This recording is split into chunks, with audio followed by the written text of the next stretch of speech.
My name is Joey. A lot of you I have not met. Tony's son. I'm trying to get through this without. It's already hard.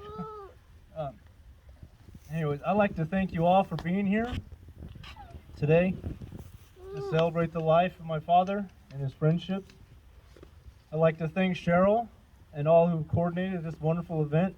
I know my father is looking down, smiling on us right now, hence we have such a beautiful day.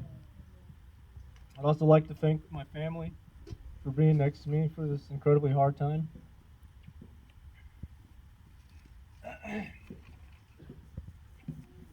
Losing my father and standing here today is probably the hardest thing I've ever had to do, and it's something I didn't think I'd have to do for many years from now.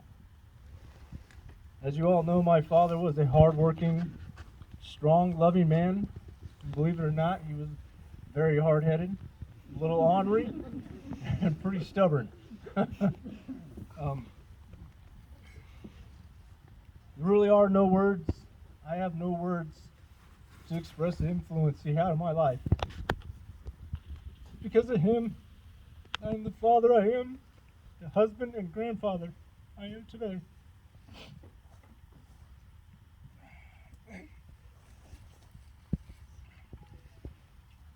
I know we're up here to celebrate the time we had with my father, and I'll always have great memories of my dad. Memories such as him taking me fishing, me and my sister fishing up on the upper current, or taking us out on the lake in the boat fishing. For all the time spent camping, all the times at the this is my grandson. All the times playing baseball in the backyard. I'll always have a great memory of, now it was probably 20 years ago now.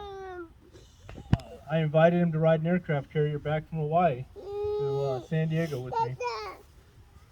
My buddy Jarrett, he was there, he remembers. So my dad came out to Hawaii, met us there. We spent a couple days there in Hawaii doing our thing, doing what sailors do when we're in port. My dad was pretty impressed. And then after that, we embarked the ship and spent a week sailing back to San Diego. A couple times he would tell me, "Hey Joey, I'm gonna go out and smoke, at the designated smoking areas." And he wouldn't come back for hours later. And I still had a job to do out there, but there was always some high-ranking officer that'd bring him back and be like, "Hey, we found your dad down here wandering around somewhere." I'll always have that great memory. More recent memories.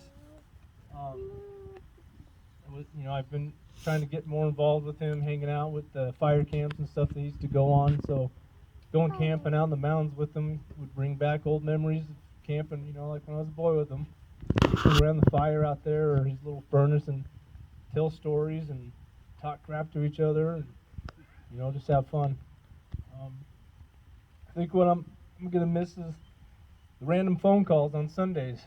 I would always call him on Sunday. Random. Well, not really random. To him it might have been random, but I think he caught on. I would always time it just right when I knew he was taking a nap. I always knew. I was like, "Oh man, I bet it's nap time out at old folks' home. Let me give him a call." And sure enough, every time he answered the phone, he sounded a little groggy, like I just woke him up.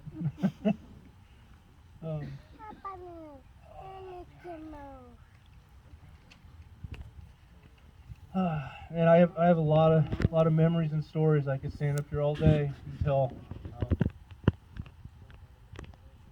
But I think as I stand here looking at this crowd here, I think you all know what a great man my father was. And I like to finish by saying I believe life's not measured by the ending. Rather, it's the connections we make along the way. And I would like to invite you all to share stories that you have made with my father. Our family would really appreciate that. Thank you. Cheryl, are you ready?